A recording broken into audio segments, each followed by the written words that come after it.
दोस्तों, आज हम भारत के जो विभिन्न शिक्षा आयोग हैं, समितियां हैं, जो अलग अलग समय पर गठित आयोग और समितियां हैं, उनका अध्ययन करने वाले हैं।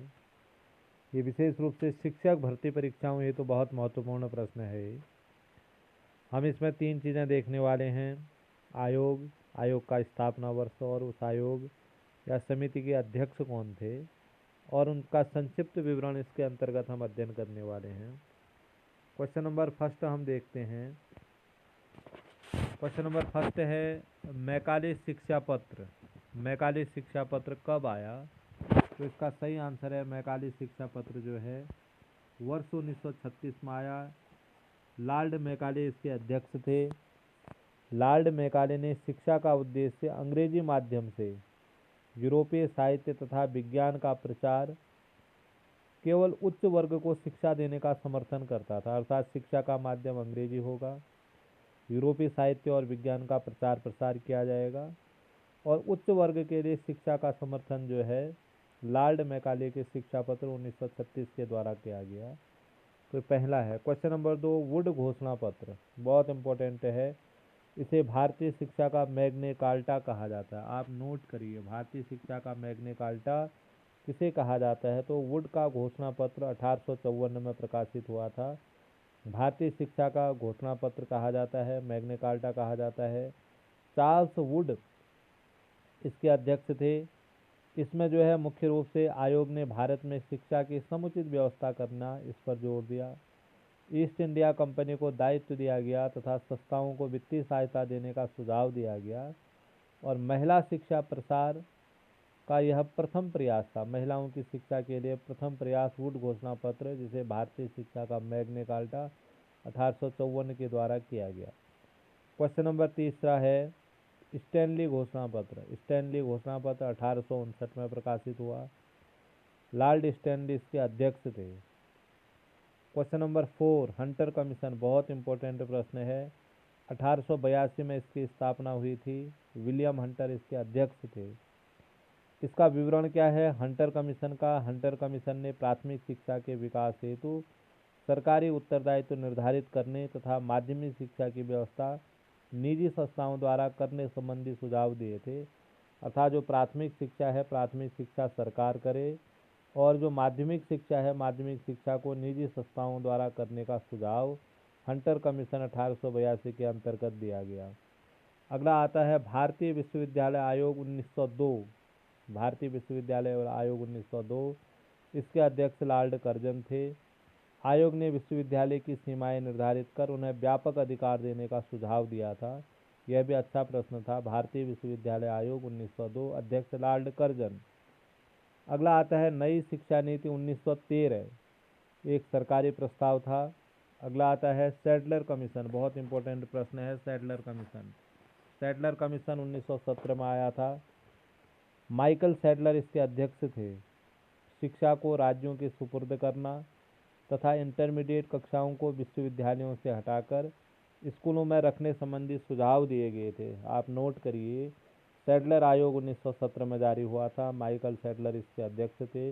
जो सुझाव दिए थे, सुझाव क्या थे? शिक्षा को राज्यों के सुपुर्द करना था, शिक्षा राज्य की जिम्मेदारी होगी, ऐसा प्रयास किया गया।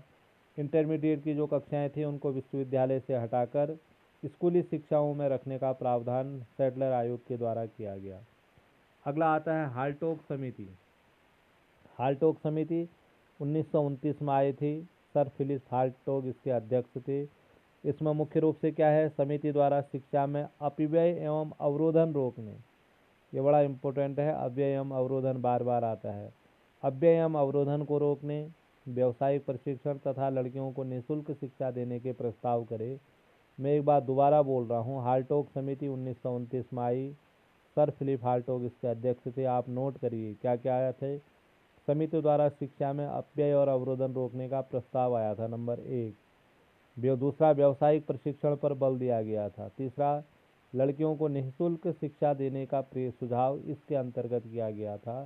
तो ये महत्वपूर्ण है। अगला इसके अंतर्गत आता है एक्ट वुड रिपोर्ट। ये दो लोग हैं इसमें, एक्ट और वुड हैं।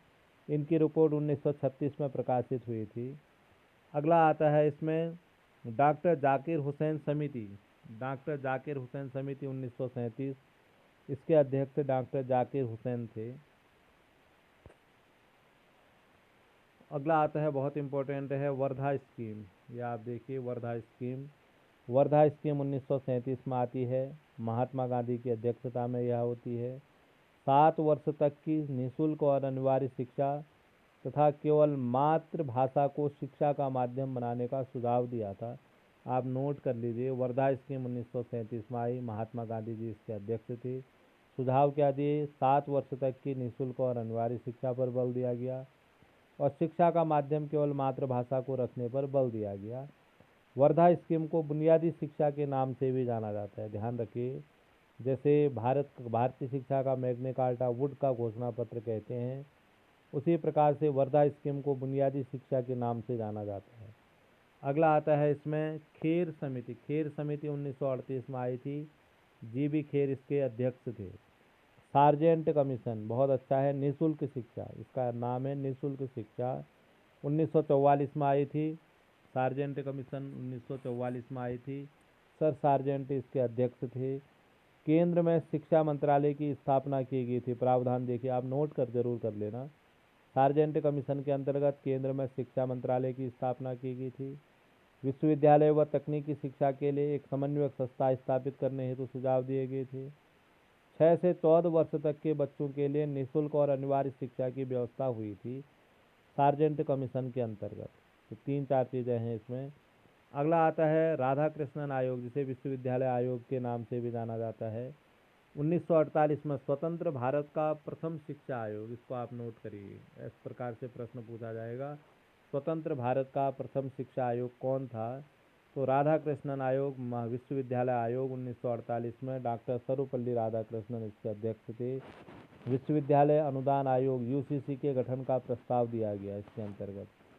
समवर्ती सूची में लाने का, और शिक्षा जो थी, शिक्षा को समवर्ती सूची में लाने का प्रस्ताव किया गया। प्रशासनिक सेवाओं हेतु विश्वविद्यालय स्नातक उपाधि अनिवार्य न हो और डीम्ड विश्वविद्यालयों की स्थापना का प्रस्ताव दिया गया। तो इसमें सबसे महत्वपूर्ण है कि जो राधा कृष्णन आयोग है, यह स्वतंत्र भारत का प्रथम शिक्षा आयोग है और शिक्षा को समवर्ती सूची के अंतर्गत रखा गया और विश्वविद्यालय अनुदान आयोग यूजीसी के गठन का प्रस्ताव इसके अंतर्गत दिया गया। अगला आता है मुदालियर कमीशन, बहुत इंपॉर्टेंट प्रश्न है। मुदालियर कमीशन 1952 में आया था। डॉक्टर एस लक्ष्मण स्वामी मुदालियर इसके अध्यक्ष थे, लिखा है मैंने, डॉक्टर एस लक्ष्मण स्वामी मुदालियर इसके अध्यक्ष थे। 12वीं कक्षा को विश्वविद्यालयों से जोड़ दिया जाए तथा बहुउद्देशीय विद्यालय स्थापित किए जाएं, ऐसा इस कमीशन ने सुझाव दिया था। उसके बाद आता है नरेंद्र देव समिति, 1953 में आई थी और अध्यक्ष थे आचार्य नरेंद्र देव। कोठारी आयोग, बहुत इंपॉर्टेंट है कोठारी आयोग। कोठारी आयोग वर्ष 1964 में आया था। डॉक्टर DS कोठारी, दौलत सिंह कोठारी इसके अध्यक्ष थे। कोठारी आयोग 1964, दौलत सिंह कोठारी, DS कोठारी इसके अध्यक्ष थे।